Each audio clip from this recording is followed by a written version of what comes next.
যুক্তরাষ্ট্রের আকাশ ছোঁয়া স্টেডিয়ামের সবুজ ঘাসে যখন ১৬ জুনের বিকেল এলিয়ে পড়বে, কানসাসের অ্যারোহ্যাড স্টেডিয়ামের গ্যালারি হয়তো ছেয়ে যাবে নীল সাদায়।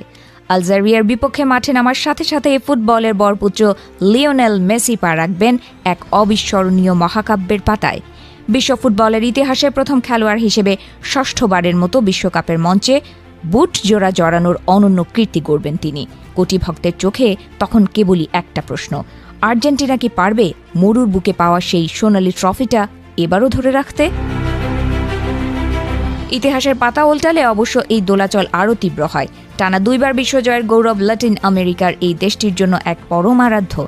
৩৬ বছর আগের ১৯৮৬ মহানায়ক দিয়েগো মারাদোনা ইতালির মাটিতে দাঁড়িয়ে যে স্বপ্নভঙ্গের বেদনায় কেঁদেছিলেন, আজ ঠিক সেই একই দোলাচলের সামনে দাঁড়িয়ে মেসি।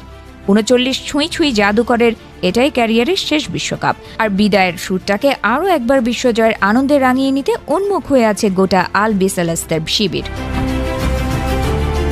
বাঙালির ফুটবল আবেগের আদিগন্ত জুড়ে থাকা এই দলের সামনে এবার অবশ্য গ্রুপ পর্বের সমীকরণটা বেশ সহজ। ডেভিড আলাবা আর মার্সেল সাবিৎজারের অস্ট্রিয়া কিংবা র্যাঙ্কিংয়ের তলানিতে থাকা জর্ডান হয়তো খুব একটা বড় বাধা হয়ে দাঁড়াতে পারবে না স্কালোনির শিষ্যদের সামনে। তবে আসল পরীক্ষা শুরু হবে নকআউট পর্বের মহানাটকে, যেখানে মার্সেলো বিয়েসলার রণকৌশল ধারালো হয়ে ওঠা উরুগুয়ে কিংবা ইউরোপের কোনো পরাশক্তি ওত পেতে থাকবে আর্জেন্টিনাকে স্তব্ধ করে দিতে।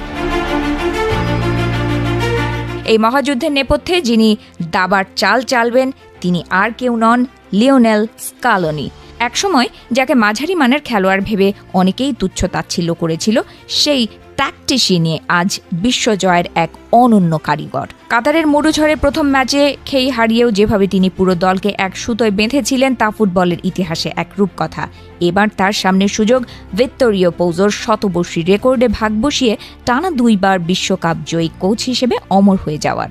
মাঠের লড়াইয়ের কোচের সেই আস্থার প্রতীক হয়ে দুর্গ সামলানোর গুরুভার আবারও থাকছে দিবুখ্যাত এমিলিয়ানো মার্টিনেজের কাঁধে।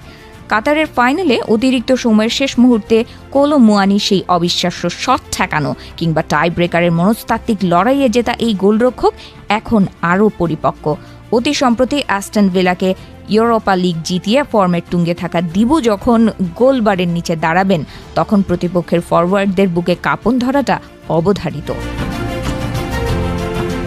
তবে কেবল রক্ষণ দিয়ে তো আর যুদ্ধ জেতা যায় না, তার জন্য চাই মধ্য মাঠের সৃজনশীলতা। চেলসির ২৪ বছর বয়সী তরুণ এনজো ফার্নান্দেজ এখন আর কেবল মিডফিল্ডার নন, তিনি যেন মাঠের এক